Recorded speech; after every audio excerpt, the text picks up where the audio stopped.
हिकिड़े शख्स पंहिंजो ख्वाब बयान कयो। जी हिकिड़ी रात खुश नसीब हुई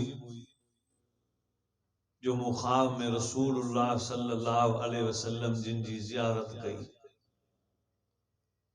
जी मिंबर रसूल ते महबूब जलवे अफरोजन वडी जमात सहाबा अहल बैत आल रसूल जी आ।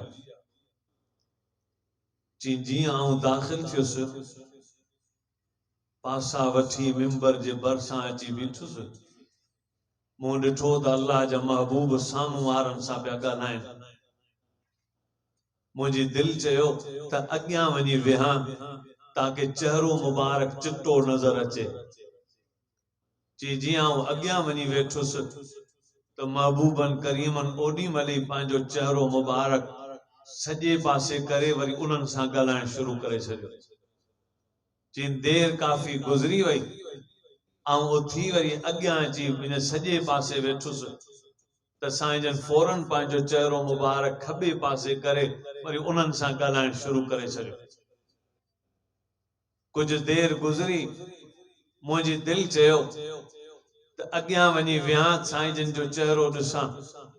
जी उथी जीअं खॿे पासे वेठुसि त साईं जन फौरन पंहिंजो चेहरो मुबारक वरी साम्हूं वारनि ॾे करे छॾियो। तॾहिं चई मूं हथ हणी साईं जन जी बांह खे लोटियो। साईं साईं जन फरमायो जी। चई मूंखे कोन था सुञाणो आऊं केरु आहियां। साईं फरमायो न केरु आहीं। चई साईं आलिमन खां मूं ॿुधो आहे त नबी पंहिंजी उम्मत खे एतिरो सुञाणे जो पीउ बि पंहिंजे पुट खे एतिरो नथो सुञाणे सघे। तॾहिं साईं जन फरमायो बेशक आलिमन सच चयो आहे पर अदा आऊं सुञाणींदो आहियां ॿिनि शयुनि सां।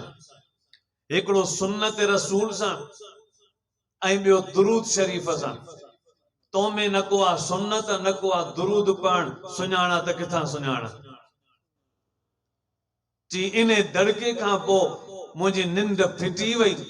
उथी वेही रहियुसि भॼंदो तहज्जुद जो टेम वञी नमाज़ पढ़ी रब जे दर ते वाइदो कयमि ए रब हाणे को बि कदम सुन्नत जे ख़िलाफ़ न खणंदुसि हलंदुसि त हर कदम ते सुन्नत हूंदी।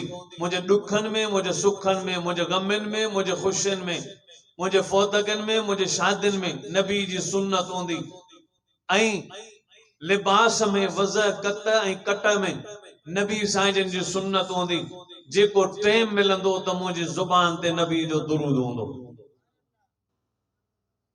जीअं जी मूं तहरीक शुरू करे छॾी कटूं मटिजी वयूं। मुंहिंजो हिसाब किताब सुन्नत में अची वियो। जी हिकिड़े ॾींहुं वरी हिकिड़ी रात खुश नसीब आई जंहिंमें रसूलुल्लाह सल्लल्लाहु अलैहि वसल्लम जिन जी मजलिस दरबार नबवी लगी पई हुई। मिंबर ते महबूब जलवर अफरोज हुआ।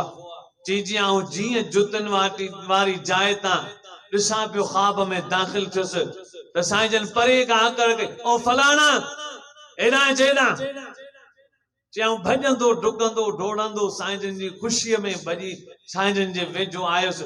साईं जन पंहिंजी बांह मुबारक मुंहिंजे कुल्हनि ते रखी फरमायो मूं आमाल नामा हर हफ़्ते मूं वटि उम्मत जा पेश थींदा आहिनि। तुंहिंजे आमाल नामे में रुगो सुन्नतूं ऐं दुरूदनि ॿुधी छॾ क़यामत जहिड़ी मोहम्मद वाइदो थो करे शफ़ाअत कंदोसीं तुंहिंजी। हाणे सुभान अल्लाह न चओ त तव्हांजी मर्ज़ी आहे। जेके सुभान अल्लाह चवनि इंशा अल्लाह क़बूलियत जो दर्जो नसीब थींदा।